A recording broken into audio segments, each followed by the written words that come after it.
મારી સાથે તો મારો રામ છે, અને જે વ્યક્તિ રામની સાથે હોય એને કોઈ દિવસ થાક ન લાગે. મને થાક નથી લાગ્યો, પણ જો તમારે થાક જ ઉતારવો હોય તો એક કામ કરો.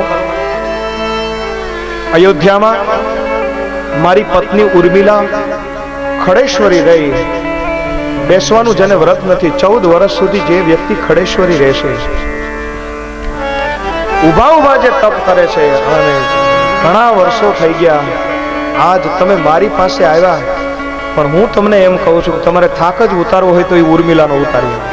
અયોધ્યામાં જાઓ અને ઉર્મિલાની ઉપર આમ સાડીનો છેડો ફેરવી દો, એટલે એને થાક ન લાગે. આજે આ સીતાજીએ સાંભળ્યું ને એટલે રામને ઉભા કર્યા. રાઘવેન્દ્ર સરકારને કહે છે કે નાથ, આપણે લખનને આ સાથે લાવીએ છીએ યોગ્ય નથી કરતા. બોલે કેમ? બોલે આજ લખનને એની પત્નીની યાદ આવી છે, સેવામાં કોઈની યાદ ના આવવી જોઈએ. આ બાજુ રાઘવેન્દ્ર સરકાર અને લખનલાલજી મહારાજ સૂક્ષ્મ સ્વરૂપે નિંદ્રા દેવી પહેલા અયોધ્યામાં પહોંચ્યા, અને જાય ઉર્મિલા અને રાઘવેન્દ્ર સરકારે અને સીતાજીએ દર્શન આપ્યા છે. અયોધ્યામાં આવેલા ઉર્મિલાએ આ રામ અને સીતાને જોયા, વંદન કર્યા. પ્રભુ તમે કેમ અહીંયા? તમારો વનવાસ છે. ત્યારે એ રામે કીધું તું કે અમે બહુ મોટી ભૂલ કરી છે. ઉર્મિલા બોલે પ્રભુ શાની ભૂલ? બોલે લક્ષ્મણને અમે સાથે, તારા પતિને અમે સાથે લેતા ગયા. આખી ઘટનાક્રમનો જાણ કરી છે ઉર્મિલાજીને. ઉર્મિલાને કહે છે કે લખનલાલની સામે નિંદ્રા દેવી આવ્યા, અને એ જ નિંદ્રા દેવીએ કહ્યું કે તમારી નિંદ્રા હું ઉડાડી દઉં, તમને સ્વસ્થ કરી દઉં. ત્યારે એ લખને કીધું નિંદ્રા દેવીને કે તમે અયોધ્યામાં જાઓ. હે બાપ, તમારા સમર્પણને અમારા વંદન છે, તમે કંઈક માંગી લો. હે ઉર્મિલા, તું કંઈક માંગ. જો મેરે ભાઈ બહેન, આ મુખ પાત્ર શું માંગે છે? આને બધાને પાયાની ઈંટો શું કામ ગણવામાં આવે છે? ઉર્મિલાએ રામની આગળ માંગ્યું છે કે હે રાઘવેન્દ્ર સરકાર, હે મોટા ભાઈ,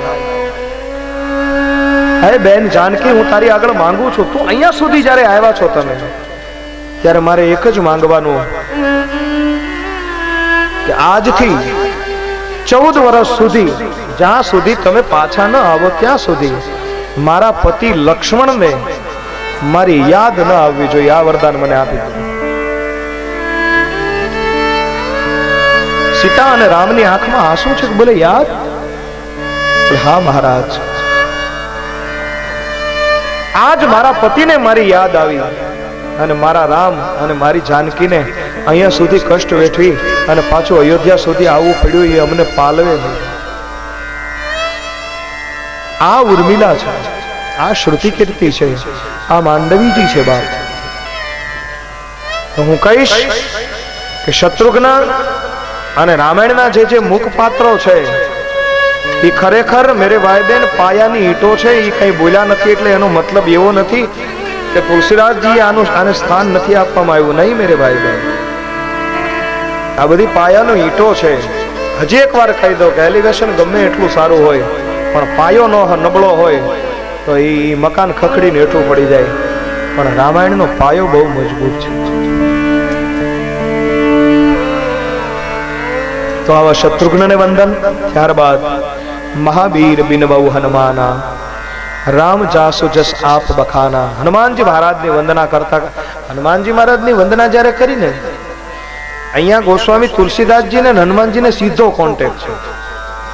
આપણે કેમ મોટા માણાને મળવા જઈને ઓળખાણ હોય તો નથી, આપણે ડાયરેક્ટ સીધા ઓફિસમાં. એમ છે આ બધું. અને રામાયણમાં ઘણી જગ્યાએ તુલસીદાસજીને એવો નિયમ હતો કે એકવાર લખાઈ ગયા પછી એને ચેકચાક નહીં કરવું, એને ભૂસવાની નહીં કડીને. અને જે જગ્યાએ તુલસીદાસજી મહારાજને લખાઈ ગઈ કડી, અને પછી એને એવું થયું સહેજ મનમાં કે આ થોડું ખોટું થયું છે,